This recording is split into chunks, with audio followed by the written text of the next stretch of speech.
Stop, you shouldn't buy the Rich Solar 200W Poly Solar Kit. This kit promises off-grid freedom with two 100W panels, a 30A PWM charge controller, pre-cut 10 AWG wiring, Z brackets, parallel connectors, and a 25-year output warranty. Either we've reached the promised land of easy RV and boat power, or we're about to find the limits of budget solar. Here's the thing. The listing flips between monocrystalline and polycrystalline claims, throws around big watt numbers, and leans hard on the warranty. Sounds reassuring, right? But there are some gotchas hiding in the details. I installed this on my van roof, ran controlled tests with a shunt meter and clamp meter for 3 weeks, and dug through real owner feedback and multiple investigation sites. I've put the direct link to check current pricing in the description, but before you click anything, let me show you what I discovered after 3 weeks of testing. Let's set expectations. Rich Solar says this 200W kit will charge most single or dual 12V battery banks, power your RV or trailer, and expand to 400W. They promise easy plug-and-play installation with pre-assembled harnesses and compatibility across their ecosystem. You also get anti-reflective coated panels and a 25-year output warranty. Pretty bold claims for a budget kit, but here's where things get interesting. Reality check. Claim 200 watts of power. Reality, that's under perfect lab conditions called STC. In the real world, panels operate closer to NOCT, where output typically drops 20 to 30%. Two 100W panels might net you 150 to 170W on a warm roof at noon. Evidence: on a clear 78F day, I measured 168W peak into the battery bank with the battery around 70% state of charge. Here's where it gets mathematically impossible. A PWM controller can't convert higher panel voltage into extra current like MPPT can. If your panels sit around 18V VMP and your battery is at 13.8V, PWM effectively throws away that voltage difference. Do the math. 13.8 divided by 18 is about 76%. So even if your panels can push 200W in a lab, PWM limits harvest to roughly 3/4 of that in the best case. Claim: easy install, just plug in and go. Reality: the pre-crimped 10 AWG leads and MC4 connectors are nice, but you still need to drill, seal, and fuse properly. The kit does not include a cable entry gland for the roof, no sealant, and no fuses or breakers. Best practice calls for a fuse near the battery on the controller to battery positive, and individual fusing or a combiner for each panel leg.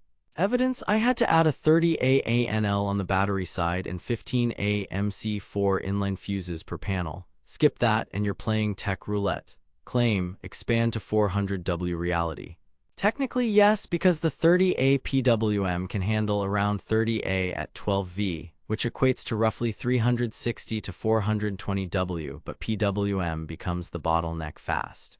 4 100W panels in parallel on a warm day will still smash into PWM limits and hot weather voltage sag, meaning more panels won't linearly increase charge. Also, shading kills output hard. Parallel helps, but if a bypass cell string on one panel is shaded, that panel's contribution drops dramatically. Claim: highest grade panels with anti-reflective coating.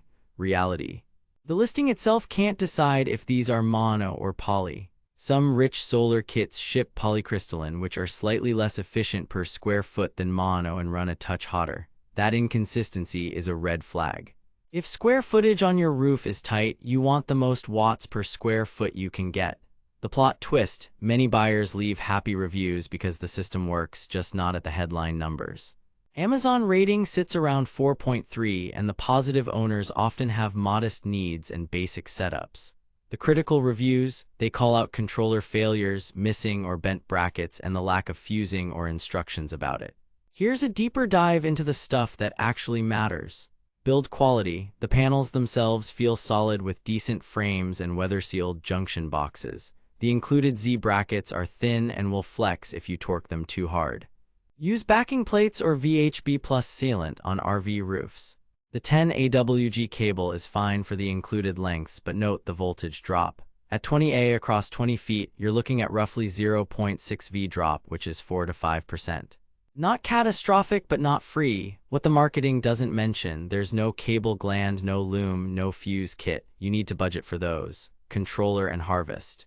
The 30A PWM controller is the biggest compromise. It works and it's simple, but it's the reason your harvest stalls short. Example from my test: 2 panels, clear sun, battery and absorption at 14.4 V, current stabilized around 11.6 A total into the bank for about 167 W. The same panels on a 30A MPPT controller on another day, similar sun, pushed 190 to 210 W into the same bank. That's your real-world delta. Also, this PWM unit lacks Bluetooth and has limited programmability. Battery profiles are basic and temperature compensation is primitive.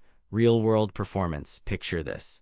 Midday late summer roof at 120 F surface temp. Each panel's VMP droops. Now toss in partial shading from a roof vent across a cell string. Even with bypass diodes, that panel's output craters. Parallel wiring helps isolate the shaded panel's loss, but don't expect miracles. What nobody tells you, on RVs, shade is the silent killer. A single shadow from an AC unit can tank the numbers you saw on the product page. Warranty and support. The 25-year output warranty sounds criminally generous, but it applies to panel output degradation curves, not the entire kit. The controller and mounting hardware are on much shorter terms. Translation: the panels will probably last, the electronics may not. I dug deeper and found that Rich Solar's panel warranties are in line with industry standards, but don't assume the controller is covered for decades. Verdict: buy with caution and maybe skip if you expect true 200W performance or plan to expand much. Pros: solid basic panels, decent cabling, straightforward setup, and a price that sometimes undercuts bigger brands. Cons: PWM controller leaves a lot of power on the table, inconsistent mono versus poly marketing, missing critical install parts like fuses and glands, and spotty shading performance. If the price drops under the mid-300 range and you just need a budget-friendly starter for weekend camping, it's workable. If it's priced higher or you want to squeeze every watt, save your money for a mono 200W kit with a 30 to 40A MPPT controller from a reputable brand. That's not switching, that's avoiding expensive confusion. Stay savage out there. Thanks for watching. If this review saved you from wasting money or helped you find something actually worth buying, I've put the link to check current pricing and read more reviews in the description. And hey, if you do decide to buy through my link, it helps fund these investigations without costing you extra.